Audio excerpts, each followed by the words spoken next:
हाँ dear student, तो आज हम नेक्स्ट लेक्चर करने जा रहे हैं, लेक्चर 26 हिंदी मीडियम में। हम मॉड्यूल डिस्कशन कर रहे थे। स्टेज 1 के हमने 3 क्वेश्चन कर दिए थे जी। अब हम क्वेश्चन 4 से स्टार्ट करते हैं। Stage 1 question number 4। तो देखिए स्टेज 1 में स्टार्ट करते हैं जी। Stage 1 question 4, page number 51, page 51 पे। तो क्वेश्चन 4 क्या कहता है? चित्र में दर्शाए अनुसार 3 सदिशों का परिमाण निकालना है जी। चित्र में दर्शाए गए हैं जी 3 सदिश। चित्र में दर्शाए गए हैं जी 3 सदिश हैं जी ये, ठीक है। ओ ए बी सी 45-45 डिग्री के कोण पर है। 45-45 डिग्री के कोण पर हैं। तीनों की त्रिज्या बराबर हैं। तीनों आर और आर है जी। तीनों की त्रिज्याएं बराबर हैं।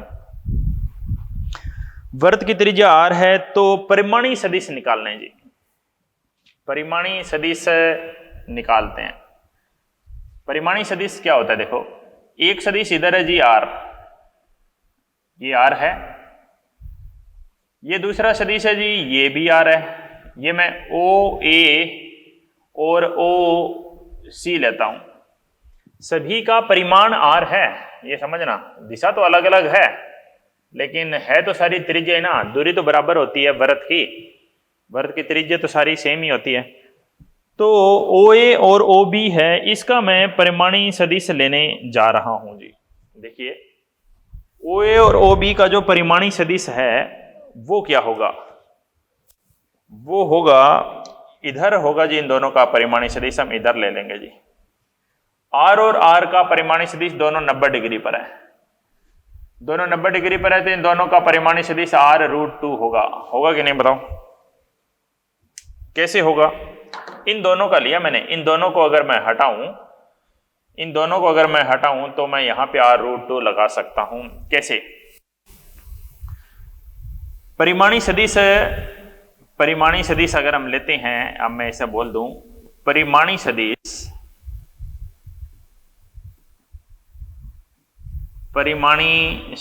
वर्गमूल में सदिश ए का वर्ग सदिश बी का वर्ग प्लस 2 गुणा सदिश बी कोस 90। और कोस 90 क्या हो जाता है जी? कोस 90 0 हो जाता है। r स्क्वायर 2r स्क्वायर का वर्गमूल आएगा जी r√2। 2r स्क्वायर का वर्गमूल आएगा जी r√2। ये इन दोनों सदिशों का परिमाण है। तीसरा सदिश भी इधर ही है, यानी मैं बोलूं तो इन दोनों को हटाकर आपने इधर बना दिया जी r√2 बना दिया जी। और तीसरा सदिश भी इधर ही है, वो भी r ही है। तीसरा सदिश भी इधर है, तो ये दोनों तो एक ही दिशा में होंगे। तो कुल कितना आया? r net. जिधर r√2 था उधर ही r था जी। जिधर r√2 था उधर ही r था, यानी मैं r को कॉमन ले लूं तो आंसर आ जाएगा जी √2 + 1। देख लीजिए आंसर। सेम दिशा में उनको जोड़ देते हैं जी।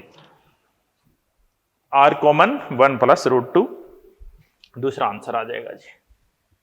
क्वेश्चन नंबर 5 क्या कहता है? देखिए क्वेश्चन नंबर 5 कह रहा है 2 सदिश P और Q का परिमाण R है। 2 सदिश है जी। एक सदिश P ले लेते हैं, एक सदिश Q ले लेते हैं। दोनों का परिमाण R है। 2 सदिश P और Q का परिमाण R है। यदि Q का परिमाण दुगना कर दिया जाए तब नया परिमाणी P के लंबवत हो जाता है। इधर P है, ठीक है। Q का परिमाण दुगना कर दिया जाए, Q का परिमाण दुगना कर देंगे आप, तो नया परिमाणी है वो P के लंबवत हो जाता है जी। Q का परिमाण दुगना कर दें, Q का परिमाण दुगना कर दें तो नया परिमाणी है वो P के लंबवत हो जाता है जी, ठीक है। ये अल्फा है और ये 90 डिग्री हो जाता है, समझ गए आप? तो यहां से R का मान क्या आएगा जी? यहां से R का मान क्या आएगा? देखिए R का मान आएगा जी P² + Q² + 2PQ cos theta, ये आर का मान आ जाएगा जी। यहां से तो ये आया है, ठीक है। अब यहां पे ये बोला जी कि अगर इसको आप क्यू की जगह 2q लिखोगे तो ये 90 डिग्री हो जाएगा, तो आप टेंजेंट 90 का फार्मूला लगा सकते हो। यहां पर टेंजेंट अल्फा का क्या फार्मूला होता है जी, बी की जगह कौन है जी, 2q, B sine theta upon a plus B cos theta, ठीक है। ये टेंजेंट 90 है, ये थीटा पूरा कोण है। टेंजेंट 90 डिग्री आपको पता ही है जी अनंत होता है, जिसको आप 1/0 लिख सकते हैं। इसको आप लिख सकते हैं 2q sign theta upon p plus 2q cos theta. अगर आप यहां पे आर पार गुणा करते हैं तो आप लिखेंगे जी p plus 2q cos theta equal to 0 है। p plus 2q cos theta equal to 0 हो जाएगा, यानी कोस थीटा की वैल्यू आ जाएगी जी माइनस p बटे में 2q। कोस थीटा की वैल्यू आ जाएगी माइनस p बाई 2q। अगर आप ये वैल्यू यहां पे रखते हो तो आंसर आ जाएगा जी, क्या आंसर आएगा जी, देखो p स्क्वायर प्लस में q स्क्वायर प्लस में 2pq, कोस थीटा की वैल्यू आई जी minus p by 2q। 2q से 2q कैंसल कर दीजिए, आंसर आएगा जी p स्क्वायर प्लस में q स्क्वायर माइनस में p स्क्वायर, यानी r का आ गया जी p स्क्वायर से p square cancel, root of q square, यानी r बराबर q। ठीक है जी, आंसर q आ जाएगा जी। देख लीजिए आप आंसर क्या है, फिफ्थ का आंसर q ही है जी। ठीक है, क्वेश्चन नंबर 6, ये कई अच्छा सवाल है जी। क्वेश्चन नंबर 6 को आप पढ़िए, क्वेश्चन में कहता क्या है। क्वेश्चन नंबर 6 में हमें कह गए जी एक पक्षी एक बिंदु पर बैठा है, ठीक है। एक पक्षी किसी बिंदु पर बैठा है और वह फिर एक बिंदु से दूसरे बिंदु की तरफ जा रहा है जी, किसी चाल से जा रहा है 10 मीटर पर सेकंड से। करना क्या आपको, पक्षी का वेग सदिश ज्ञात करना है। पक्षी का वेग सदिश ज्ञात करना है, वो भी मीटर पर सेकंड में। जब इस टाइप का क्वेश्चन हो तो आपको दो निर्देशांक दिए हुए हैं, तो सबसे पहले दोनों निर्देशांकों का प्रयोग करते हुए आप विस्थापन निकाल लीजिए। कैसे, क्वेश्चन नंबर 6 था, ठीक है। 1 - 2 और 3 ये एक बिंदु था, ठीक है। 4 2 3 दूसरा बिंदु था, 4 2 3 ये दूसरा बिंदु था जी। एक बिंदु से हम दूसरे बिंदु पर जा रहे हैं, ठीक है। चाल आपको 10 मीटर पर सेकंड दी है, तो सबसे पहले आप क्या करिए, आप सबसे पहले विस्थापन निकालिए जी। विस्थापन का फार्मूला मैं कई बार बता चुका हूं आपको, x2 - x1 i cap, y2 - y1 j cap, z2 - z1 k cap. ये है जी x1, ये है जी y1 और ये है जी z1। ये है जी x2, ये है जी y2 और ये है जी z2। ठीक है,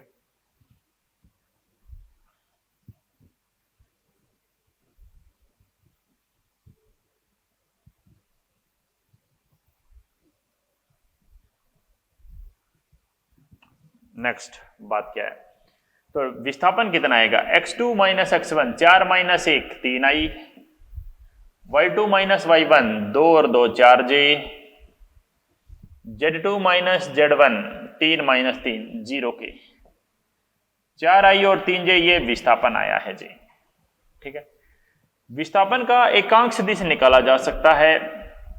क्या निकाला जा सकता है, विस्थापन अपॉन विस्थापन का परिमाण। विस्थापन कितना है जी 3i प्लस 4j अपॉन इसका परिमाण 3 का वर्ग कितना 9 और 4 का वर्ग कितना 16 और 9 25 का वर्गमूल आ जाएगा जी 5। 3i plus 4j, 3i plus 4j upon में 5। हाँ, अब मैं एक काम की बात आपको बताने जा रहा हूं, यहां पर देख लीजिए। एक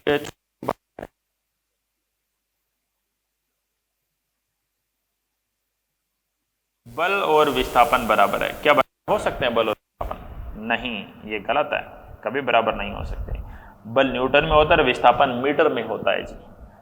मैं कहूँ ऐसे लिखा गया है, क्या ये सही है? बिल्कुल ये सही हो सकता है।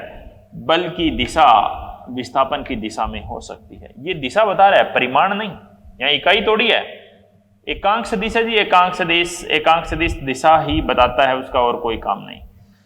तो हमें यहां पर करना क्या था? क्वेश्चन में करना था पक्षी के वेग सदिश बताइए। तो पक्षी का वेग सदिश क्या होगा भाई? वेग का एकांक सदिश क्या होगा? सदिश बटे सदिश का परिमाण। तो वेग सदिश क्या होगा जी? वेग सदिश होगा जी वेग का एकांक सदिश इंटू वेग के सदिश का परिमाण। वेग का एकांक सदिश इंटू वेग के सदिश का परिमाण। तो वेग का जो एकांक सदिश है, वेग की दिशा किधर होगी? हम बोल सकते हैं विस्थापन की दिशा में। भाई जो आप इसे बोल सकते हो जी कि जो वेग की दिशा है वही दिशा विस्थापन की दिशा है। यानी इसको आप ऐसे बोल सकते हो 3i प्लस 4j अपॉन 5। तो मैं यहां पे लिख सकता हूं जी 3i प्लस 4j अपॉन 5। और वेग का परिमाण तो क्वेश्चन में दिया हुआ है, चाल। क्वेश्चन में ही आपको दी हुई थी जी चाल कितनी है। चाल क्या है जी? वेग का परिमाण बोल सकते हो। तो कितनी दी हुई थी? 10 मीटर पर सेकंड। वेग का परिमाण है वो चाल ही होती है जी, 10। ये कैंसिल हो जाएगा जी, 2 से मल्टीप्लाई करोगे तो 3 दूना 6i प्लस 8j, ये आंसर हो जाएगा 6i प्लस 8j। अच्छे क्वेश्चन है ये, स्टेट 2 के बढ़िया क्वेश्चन है। तो थोड़ा टाइम लगेगा इनमें, आज की क्लास भी लगेगी, कल की क्लास भी लग सकती है। ठीक है, तो ये क्वेश्चन नंबर 6 था। क्वेश्चन नंबर 7 पे बढ़ते हैं जी। क्वेश्चन नंबर 7 क्या है देखिए। क्वेश्चन 7 कह रहे किन्हीं दो बल x प्लस वाई तथा x माइनस वाई कार्यरत हों तो उनके परिमाण x square plus Y square से। दो बल हैं जी, x प्लस वाई है और दूसरा x माइनस वाई है। उन दोनों का परिमाण कैसे लेते हैं? परिमाण कैसे लोगे जी? दो बलों का, a square plus b square plus 2ab, a square plus b square plus 2ab। ठीक है जी, ये। और r का परिमाण r है कितना जी? r है जी root under x square plus Y square. ठीक है, अब इनकी ब्रैकेट ओपन कर दो। ये क्या होगा? a square plus b square plus 2ab cos theta. और आपको फाइंड आउट क्या करना है? कोस थीटा ही तो फाइंड आउट करना है आपको। इस क्वेश्चन में थीटा ही निकालना है बस। अब सोल्व करते हैं, आंसर आ जाएगा। इसको ओपन करोगे आएगा जी a square plus b square plus 2ab। इसको ओपन करोगे आएगा जी a square plus b square minus 2ab। और इसको ओपन करोगे तो आएगा 2x plus Y X minus Y, X square minus Y square into में कोस थीटा। दोनों तरफ वर्गमूल लगे हैं, वर्गमूल हटा दो तो इधर तो आ जाएगा जी x square plus Y square. इधर ये कैंसिल हो जाएंगे जी। ठीक है, x square plus x square. अब इधर क्या बचेगा देखो, इधर बचेगा x square plus x square, 2x square और 2y स्क्वायर। प्लस में क्या बचेगा? 2 times of x square minus Y square into में कोस थीटा। ठीक है, तो 2x square minus Y square into में cos theta, 2x square minus Y square into cos theta. ये माइनस में लाओ तो इधर कौन बचेगा? माइनस का एक्स स्क्वायर और माइनस का वाई स्क्वायर। कोस थीटा की वैल्यू क्या है जी? अगर आप माइनस कॉमन ले लेते हो, माइनस कॉमन ले लिया, इसको डिवाइड में भेज दो, 2 times of x square minus Y square. ये है जी कोस थीटा। और थीटा निकालना तो आपको पता है, कोस नीचे जाएगा फिर कोस ऊपर आएगा तो कोस के साथ माइनस की घात आ जाएगी, कोस की घात -1। इसको बोलते हैं जी cos inverse. Minus of x square plus Y square upon x square minus Y square, और इसके साथ कितना है जी 2। देख लीजिए आंसर कौन सा मैच कर रहा है। Cos inverse minus X square minus Y square first answer है जी 7th का। इसके बाद क्वेश्चन नंबर 8 आप देखिए। क्वेश्चन नंबर 8 है उस जैसा सा क्वेश्चन हमने किया था जी क्वेश्चन नंबर 3, बिल्कुल दोनों एक जैसे से ही क्वेश्चन है। तो अगर आप ध्यान से देखिए आपको समझ में आ जाएंगे। पढ़ो क्वेश्चन नंबर 8 क्या कहता है। क्वेश्चन 8 कहता है एक बिंदु पर लगने वाले दो बलों के परिमाणों का योग 16 न्यूटन है। एक बिंदु पर लगने वाले दो बलों के परिमाणों का योग 16 न्यूटन है। यदि परिमाणी 8 न्यूटन है, उनका परिमाणी बल है, जो उनके परिमाणी बल के बारे में बात कर रहे हैं, तो वो कितना न्यूटन है, वो 8 न्यूटन है। उनका परिमाणी बल 8 न्यूटन है। यदि इसकी दिशा छोटे वाले बल के लंबवत हो। ओके, दो बल हैं जी, क्वेश्चन नंबर लिख देता हूं मैं 8। दो बल हैं F1 और F2। दो बलों का परिमाण 16 न्यूटन है। ठीक है, परिमाणी बल 8 न्यूटन है, R का मान 8 न्यूटन है। ठीक है, इसकी दिशा छोटे वाले के लंबवत है। ये देखो एक बल इधर है F1, एक इधर है जी R। इसकी दिशा छोटे वाले के लंबवत है जी, तो F2 इधर कहीं होगा जी, F2 यहां कहीं होगा। तो अब क्या करते हैं जी, एक तो वो पूरा तरीका लगा सकते हो और दूसरा अगर हम इसको शॉर्ट फॉर्म से करें, जैसे मैं आपको अक्सर कराता ही हूं शॉर्ट तरीके से, ये क्वेश्चन ये R हो जाएगा जी। F2 को उसके समांतर विस्थापित कर दें, F2 को यहां लगा दें जी, F2 यहां आ जाएगा जी। जो F2 यहां पर था वो यहां आ गया जी। आपको बता रखा है बहुत बार, जब भी किसी सदिश को उसके समांतर कुछ दूरी पर विस्थापित करते हैं तो सदिश नहीं बदलता है, क्योंकि न तो परिमाण बदला है और न ही दिशा। तो आप यहां से ये लिख सकते हैं जी कि F2 का स्क्वायर इज इक्वल टू, ये F1 है, F1 का स्क्वायर प्लस में R का स्क्वायर। ठीक है, R स्क्वायर क्या हो जाएगा जी, F2 स्क्वायर माइनस F1 का स्क्वायर हो जाएगा। R की अगर हम वैल्यू रखते हैं 8 का स्क्वायर, ये क्या करेंगे a plus B A minus B, A plus B हो जाएगा जी, और दूसरा a माइनस बी हो जाएगा जी। ठीक है, F1 प्लस F2 16 है जी, F1 प्लस F2 16 है। इधर F2 माइनस F1 आ जाएगा और 8 का स्क्वायर 64 हो जाएगा जी। यानी एक समीकरण तो हमारे पास ये है और दूसरी समीकरण हमारे पास यहां से आ जाएगी जी, F2 माइनस F1 64/16 यानी 4। दो समीकरण दो अज्ञात, अब तो आंसर आ ही जाएगा। पहली समीकरण थी F1 plus F2 is equal to 16। दूसरी समीकरण है जी F2 माइनस F1 is equal to 4। Minus का F1 और प्लस का F1 कैंसिल हो जाएगा। F2 और F2 2F2 की वैल्यू आ जाएगी 20। F2 की वैल्यू आ जाएगी यहां से 10। ठीक है जी, F2 की वैल्यू मैं यहां पुट कर देता हूं जी, 10 माइनस F1 बराबर 4 आ जाएगा। और यहां से आप लिख दोगे जी F1 कितना आ गया, 10 माइनस 4 यानी 6। एक बल आ गया जी 10 न्यूटन और एक बल आ गया जी 6 न्यूटन। 10 और 6 दो बल हैं जी, जिनका आंसर फर्स्ट आ जाएगा जी। ठीक है, क्वेश्चन नंबर 9 पर बढ़ते हैं। क्वेश्चन नंबर 9 क्या है जी, क्वेश्चन 9 है एक बिंदु पर कार्यरत 3 बल 3 न्यूटन 4 न्यूटन व 12 न्यूटन एक दूसरे के लंबवत हैं, इनके परिमाणी का परिमाण बताइए। एक बिंदु पर कार्यरत 3 बल, किसी एक बिंदु पर कार्यरत 3 बल हैं जी, 3 न्यूटन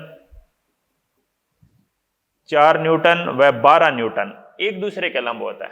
3 न्यूटन 4 न्यूटन और 12 न्यूटन, इधर ही दिखाना पड़ेगा, एक दूसरे के लंबवत हैं।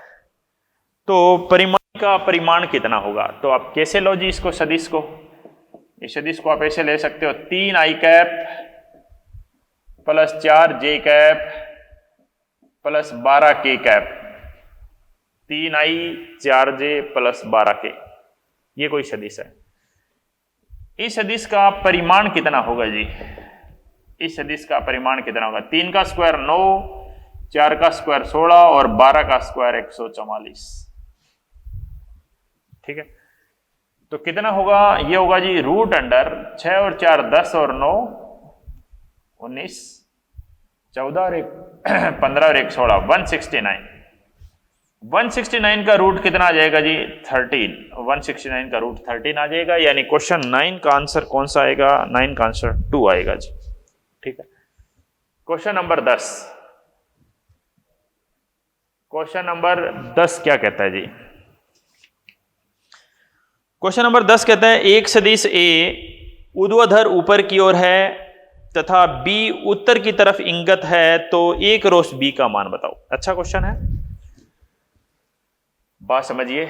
ऐसे लेते हैं जी, ईस्ट, वेस्ट, नॉर्थ, साउथ।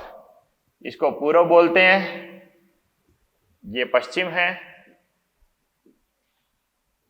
ये उत्तर है और ये दक्षिण है। हाँ, एक बात मैं आपको यहां पर एक और बात लिखवाता हूं, छोटी सी बात नोट में, वैसे मैंने पहले भी बताई है। ए क्रॉस बी की दिशा कैसे देते हैं? ए क्रॉस बी, दो सदिशों के क्रॉस गुणनफल की दिशा राइट हैंड, मैं इसको पूरा लिखूं, राइट हैंड थंब नियम के अनुसार दी जाती है। राइट हैंड थंब क्या होता है जी? राइट हैंड दाएं हाथ के अंगूठे नियम से, दाएं हाथ के अंगूठे नियम से दी जाती है। ए क्रॉस बी की दिशा राइट हैंड थंब रूल के अनुसार दी जाती है। ठीक है जी, तो बात क्या है? दाएं हाथ के अंगूठे के नियम के अनुसार दी जाती है। देखो कैसे करते हैं, देखो मैं आपको बताऊं। ये पेच का नियम भी बोल देते हैं इसको, दाएं हाथ के अंगूठे के नियम, पेच का नियम होता है ये, पेच नियम। देखो पेच का नियम क्या होता है जी? ये पेच होता है जी, ठीक है। इधर मैं कहूं ए है और इधर मैं कहूं बी है। ए और बी दो सदिश है, देखो समझना। एक इधर है जी, पहले ए उधर है, बी इधर है, यानी ए से मोड़कर आपको बी की तरफ आना है, तो अंगूठा किधर है? ऊपर। तो ए क्रॉस बी की दिशा ऊपर हो गई जी। ए क्रॉस बी की दिशा किधर हो गई बताओ? ऊपर हो गई। अब आपको बी से चलना है। बी किधर है? उधर है जी बी। बी का है नीचे, तो बी क्रॉस ए की दिशा कहां हुई? नीचे हुई। ये दिशा है बी क्रॉस ए की और ये दिशा थी ए क्रॉस बी की। अब यहां से आप समझ जाओगे कि ये पेच है, जो नट, हम चूड़ी वाला जो नट होता है ना, जो पेचकस से कसते हैं। पेचकस, जैसे मैं दीवार में कोई नट लगाता हूं, यहाँ पर गाड़ता हूं, उसको मैं ऐसे घुमाऊंगा, पेचकस से ऐसे घुमाऊंगा तो अंदर जाएगा, ऐसे घुमाओगे तो वो अंदर जाएगा जी। ठीक है, तो समझिए बात क्या है। क्वेश्चन क्या कहता है? सदिश ए ऊर्ध्वाधर ऊपर की ओर है और बी उत्तर की तरफ है। सदिश ए ऊर्ध्वाधर ऊपर की ओर है, सदिश ए ऊपर की ओर है, यानी यहां से हमें स्टार्ट करना है। बी उत्तर की तरफ है, सदिश बी है वो उत्तर में है। ए से, इस चौक से स्टार्ट करके आपको इस चौक को ऐसे जाना है जी, इस चौक को ऐसे गिराना है, अंगूठे को ऐसे इस ऊपर रखो, ए से बी पर जाना है, ए से बी पर जाना है। ए से बी पर जाओगे तो अंगूठा इधर है, उत्तर क्या आ जाएगा जी? पश्चिम आ जाएगा। पश्चिम में आ जाएगा जी ए क्रॉस बी। अपने हैंड से खुद प्रैक्टिस करके देखो, समझ गए? ये बात थी जी, ये क्वेश्चन नंबर 10 था। अब क्वेश्चन नंबर 11 पे बढ़ते हैं जी आगे। नेक्स्ट देखिए, क्वेश्चन नंबर 11 क्या कहता है? तो क्वेश्चन नंबर 11 देखिए, क्वेश्चन नंबर 11 के बारे में बात करते हैं जी, तो देख लो। तो क्वेश्चन नंबर 11 ये कहते हैं जी, ए की दिशा में आर का घटक, किसका घटक? आर का, आर का घटक लेना है। ठीक है, किसकी दिशा में? ए सदिश की दिशा में। तो कैसे लेते हैं जी? आर डॉट ए तो रहता ही है, जिसकी दिशा में लेते हैं उसका एकांक सदिश रहता है। यहां डॉट गुणनफल आता है, आर डॉट ए यहां जो आता है वही यहां आता है। या तो आंसर में ये मिल सकता है, नहीं आप इसको आगे भी सोल्व कर सकते हो, ये मैंने बताया हुआ है जी आपको। यहां ए के परिमाण का स्क्वायर आ जाएगा और यहां ए का सदिश आ जाएगा जी। ठीक है, तो देख लीजिए कौन सा आंसर होगा। फर्स्ट आंसर हो जाएगा। क्वेश्चन नंबर 12 पे आते हैं। अभी कुछ इजी क्वेश्चन है, छोटे छोटे। क्वेश्चन 12 क्या कहता है? एक सदिश अपरिवर्तित रहेगा कब? सदिश कब नहीं बदलता है जी? जब उसको किसी कोण से घुमाएंगे तो बदल जाता है, जब उसको स्थानांतरित करें समांतर, दिशा न बदलें उसकी, तो नहीं बदलता है। समय के समांतर विस्थापित किया जाए, बिल्कुल सही है। कोण से घुमाया जाए, नहीं।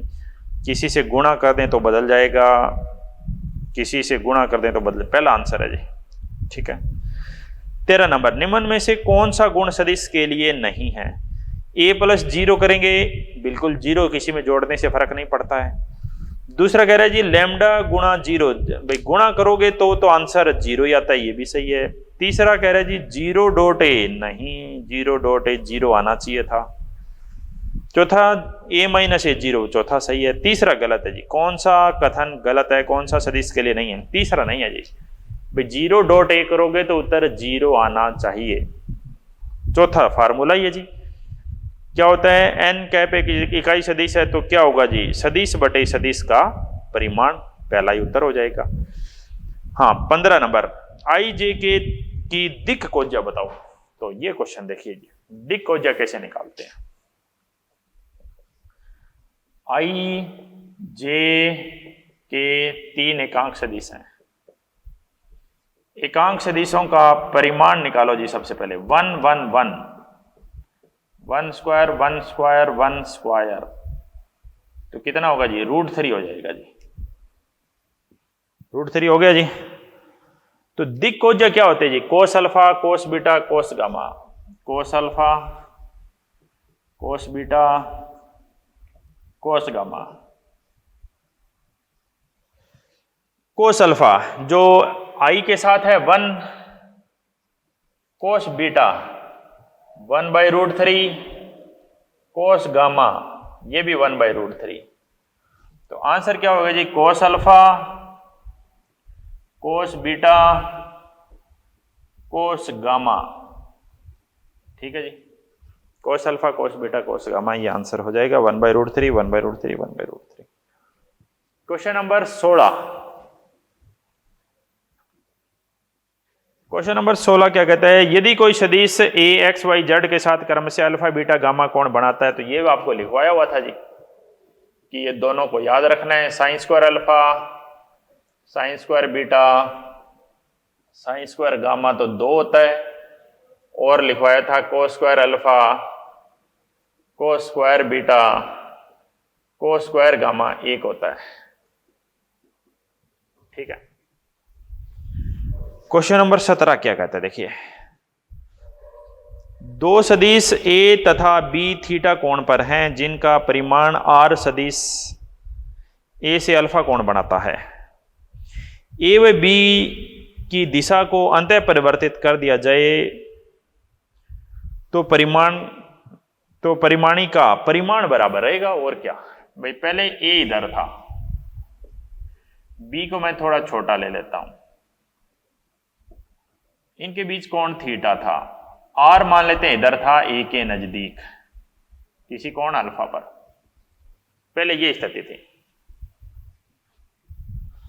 अब क्या किया? जिधर ए था उधर बी आ गया जी, जिधर बी था उधर ए आ गया जी। ठीक है। आर, क्या दोनों के बीच में कोण बदला? नहीं, कोण नहीं बदला तो परिमाण कैसे बदल सकता है?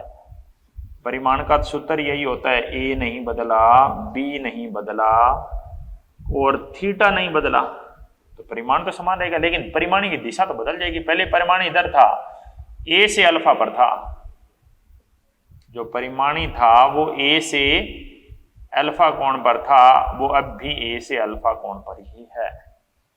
परिमाणी है वो ए से अल्फा पर था, अब भी अल्फा पे ही है। ठीक है जी।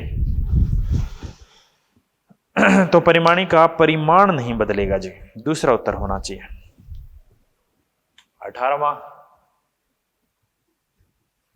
18 नंबर क्या है देखो, एक सदिश ए तथा सदिश बी के परिमाणी सदिश की दिशा में इकाई सदिश होगा।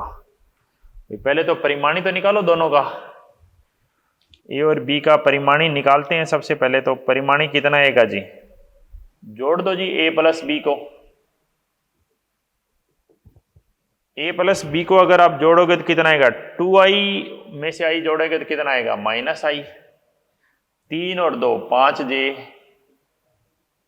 के और माइनस का 3k बचेगा, -i 5j 3k।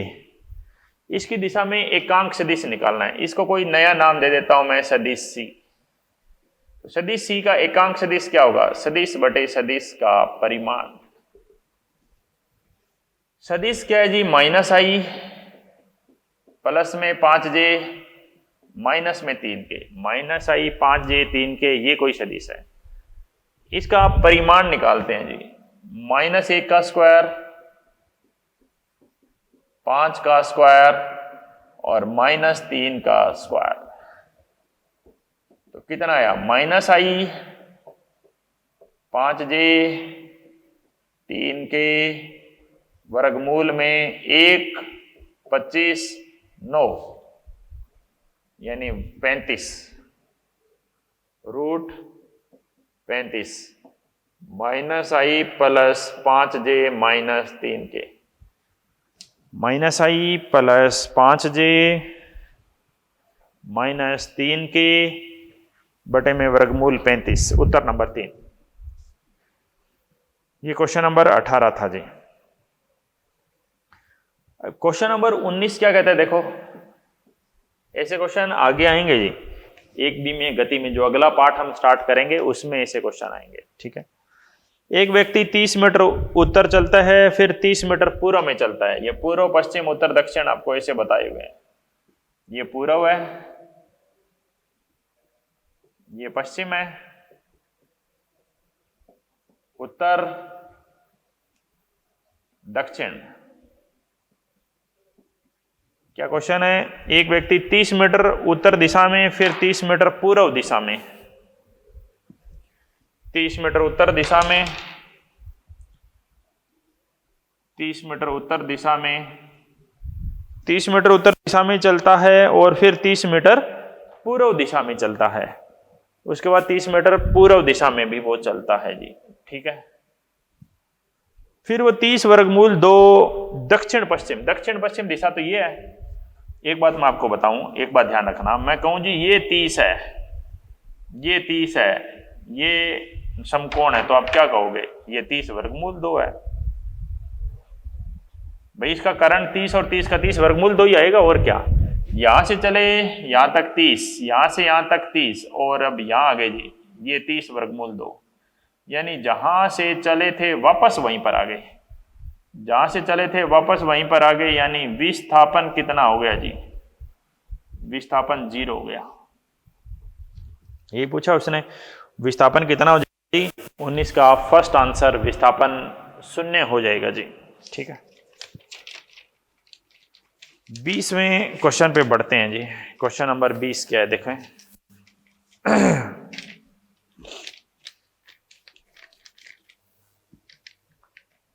Question number 20 हमें बता रहा है कि 2 बिंदु ए और बी के निर्देशांक दिए गए हैं।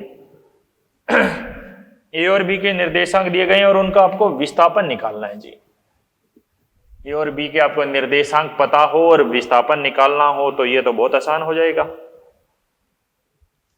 कैसे, देखो दोनों के निर्देशांक माइनस करने हैं, वही फार्मूला लगाना है जो हमने पहले पढ़ा था, x2 minus x1 i cap plus y2 minus y1 j cap plus z2 minus. ये क्वेश्चन तो सबने कर ही लिया होगा, फिर भी देखो मैं बताता हूँ विस्थापन। x2 माइनस x1 निर्देशांक कौन कौन से हैं? 0 4 माइनस 2। 0 4 माइनस 2 से कहां पर जाना है आपको? -2 8 और -4, -2 8 और -4 पे जाना है। तो देखिए x2 minus x1 i cap, y2 minus y1 j cap, z2 minus z1 के कैप। तो ये कितना आएगा जी विस्थापन? -2i प्लस 4j और -2k। -2i plus 4j -2k पहला आंसर आ जाएगा जी। 21 नंबर देखिए। 21 नंबर कह रहे हैं यदि a का परिमाण 5 इकाई है, इसको पूर्व में है, -5 इकाई कहां होगा? सदिश a क्या है जी? 5 इकाई पूर्व में, ठीक है। तो -5a कितना होगा? -5a, -5 a क्या था जी? ये 5 इकाई पूर्व में,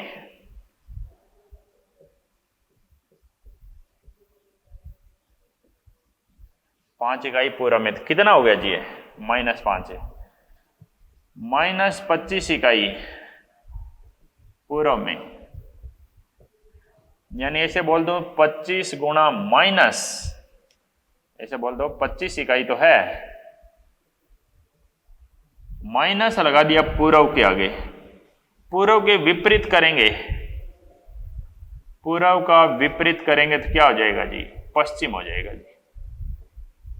पूर्व का उल्टा करोगे तो क्या हो जाएगा? पश्चिम आ जाएगा जी, ठीक है।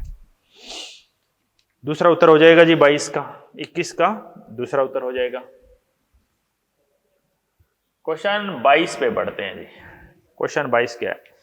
a प्लस बी और a माइनस बी दोनों का परिमाण बराबर है जी। क्या कह रहा है जी? a प्लस बी का परिमाण और a माइनस बी का दोनों का परिमाण बराबर है जी, ठीक है। तो a और b के बीच में कोण बताइए। तो इधर फार्मूला लगेगा जी a square plus B square plus 2ab cos theta. इधर भी फार्मूला लगेगा जी a square plus B square minus 2ab cos theta. वर्गमूल हटा देंगे तो आएगा a square plus B square plus का 2ab cos theta, a square plus B square minus में 2ab cos theta. a square B square cancel, 2 और 2 कितना हो गया जी? 4ab cos theta is equal to 0। तो कोस थीटा की वैल्यू क्या आ गई? 0/4ab, that is 0। Cos theta 0 कब होता है जी? जब थीटा कितना हो? 90 डिग्री हो, क्योंकि कोस 0 पे तो 1 होता है और कोस 90 0 होता है, तो फोर्थ आंसर हो जाएगा जी। क्वेश्चन नंबर 23 क्या कहता है? यह भी एक अच्छा क्वेश्चन है, देखो क्वेश्चन नंबर 23।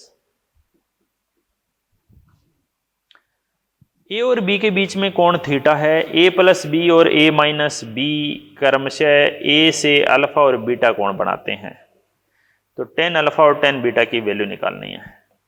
क्या कह रहा है? इधर ए ले लेता हूं, इधर बी ले लेता हूं, उनके बीच में कोण कितना है? थीटा है। इधर आएगा जी a प्लस बी, बी को विपरीत दिशा में ले गए, माइनस का b, इधर आएगा जी a माइनस बी, ठीक है। a प्लस बी तथा a माइनस बी सदिश a से अल्फा और बीटा कोण बनाते हैं। सदिश a से अल्फा और बीटा कोण बनाते हैं, ठीक है। तो टेंजेंट अल्फा और टेंजेंट बीटा का मान बताना है। तो tangent alpha plus tangent beta ये आपको ज्ञात करना है जी, ठीक है। टेंजेंट अल्फा आपको ध्यान हो ये कोण अगर थीटा है तो जो बचा हुआ कोण कितना है जी? बचा हुआ कोण 180 माइनस थीटा होता है। बचा हुआ कोण 180 माइनस थीटा लेते थे कि नहीं बताओ? टेंजेंट अल्फा डायरेक्ट फार्मूला भी लगा सकते हो जी, डायरेक्ट फार्मूला भी लगा सकते हो। टेंजेंट अल्फा का क्या फार्मूला था? B sine theta upon a plus b cos theta. Beta में क्या आता है? B sine 180 minus theta sine theta upon a plus b cos 180 minus theta minus का कोस थीटा। ये फार्मूला आता है जी। ये टेंजेंट अल्फा टेंजेंट बीटा के दोनों फार्मूले हैं जी, ठीक है। अब अगर आप इनका लघुत्तम ले लीजिए, लघुत्तम लेंगे तो क्या आएगा? ए प्लस में बी कोस थीटा, ए माइनस बी कोस थीटा, इससे ये कैंसल होगा, ये गुणा करो, ए से गुणा किया तो क्या आया जी? A b sine theta, a b sine theta, फिर बी से करो b square sine theta cos theta, इस बी से किया ए बी साइन थीटा, फिर इस बी से किया b square sine theta cos theta, b square, b को बी से b square sine theta cos theta, b square sine theta cos theta से b square sine theta cos theta cancel हो जाएगा।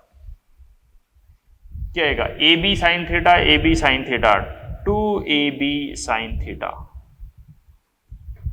Upon a plus B A minus b, क्या formula आएगा? A square minus B square cos square theta, a square minus B square cos square theta, ठीक है। 2ab sine theta divided by A square minus B square cos square theta. देख लीजिए answer कौन सा बन रहा है। आंसर बन रहा है जी 2ab sine theta a square minus B square, second answer बन रहा है जी, ठीक है। ये क्वेश्चन नंबर 23 था। 24 नंबर भी एक छोटा सा क्वेश्चन है, मैं बता देता हूं, यहीं पर देख लीजिए। क्वेश्चन नंबर 24 आज की क्लास का एक आखिरी क्वेश्चन और करा देता हूं, फिर हम अगली क्लास में ही पढ़ेंगे। 24 नंबर क्वेश्चन देखो, क्वेश्चन नंबर 24 नंबर क्वेश्चन क्या है? ए तथा बी का परिमाण का परिमाणी, ए तथा बी के परिमाणी का परिमाण P है, यानी P क्या है? वो A प्लस बी का परिमाणी है जी, ठीक है। यदि B को उत्क्रमित कर दिया जाए तो परिमाणी Q हो जाता है। B को उत्क्रमित कर दिया जाए, यानी सीधा बोल दो जी, उत्क्रमित मतलब उल्टा, तो परिमाणी Q हो जाता है जी। तो P square plus Q square का मान बताना है जी। P square plus Q square परिमाण के साथ बोलना चाहिए था उनको, ठीक है। P स्क्वायर क्या होगा जी? A square plus B square plus 2ab cos theta. P का स्क्वायर किया इसलिए यहां का वर्गमूल है वो हट गया है जी। Q स्क्वायर क्या होगा? A square plus B square minus 2ab cos theta. ये Q का परिमाण है, लेकिन Q का स्क्वायर लगा हुआ है, इसलिए इसका भी जो रूट था वो हट गया। ये दोनों क्या हो गए हैं जी? कैंसल। यानी P square plus Q square क्या आ गया जी? 2a square plus 2 times of a square plus b square. 24 में 2 times of a square plus b square हो गया है जी, ठीक है जी। ये क्वेश्चन नंबर 24 था जी, ठीक है। क्वेश्चन नंबर 25 भी देख लेते हैं। देखो ये भी एक सिंपल सा क्वेश्चन है, बस एक आखिरी क्वेश्चन। निम्नलिखित में से कौन सी राशि के निर्देशांक x की स्थिति का चुनाव करते हैं? पिछले वाले का आंसर कौन सा था? First answer. 24 का आंसर फर्स्ट है जी। 25 का आंसर देखिए भाई, x आप पहले में a प्लस बी है, a प्लस बी से आपको कुछ पता नहीं चल रहा है जी किधर है, कौन किधर है, नहीं पता चल रहा है बिल्कुल। लेकिन अगर आप लेते हैं ax और by, हाँ इनसे पता चल रहा है जी, ये x एक्सिस में है, ये y एक्सिस में है, यानी ax प्लस by से हमें साफ पता चल रहा है कि वो किधर है, बाकी किधर से पता नहीं चल रहा है, तो दूसरा आंसर होगा, ठीक है। इसी के साथ मैं ये आज की क्लास कंप्लीट करता हूँ। ये 25 तक क्वेश्चन मैंने आपको करवा दिए हैं जी, ठीक है। बाकी हम अगली क्लास में और क्वेश्चन करेंगे, ठीक है। आगे जितने भी क्वेश्चन बचे हैं स्टेज 2 के भी करने हैं हमें, जितने भी बचे हैं आगे कहाँ तक हैं देख लेना आप। 25 तक हमने कर लिए हैं और फिर स्टेज 3 के भी क्वेश्चन करने हैं, ठीक है। तो आप क्वेश्चन करते जाइए, समझते जाइए, जो क्वेश्चन नहीं आता है उसको देखिए, आप पूरा कंप्लीट कर दीजिए जी। स्टेज 3 में कुछ क्वेश्चन ज्यादा मुश्किल है, उनको आप छोड़ भी सकते हैं, उनको हम कह सकते हैं थोड़े रेंज से बाहर हैं उसमें, बाकी कहीं नहीं है। क्योंकि यहाँ पे मैं एक आपको ये बात बता सकता हूँ कि यहाँ पे जो क्वेश्चन हैं वेक्टर के वो बहुत ज्यादा हमारे स्ट्रेट फॉरवर्ड क्वेश्चन वेक्टर के कम आते हैं। नीट में क्वेश्चन वेक्टर का यूज है, वेक्टर के स्ट्रेट फॉरवर्ड बड़े क्वेश्चन नीट में आने के चांसेस कम है, ठीक है जी। तो नेक्स्ट क्लास में मिलते हैं, ओके।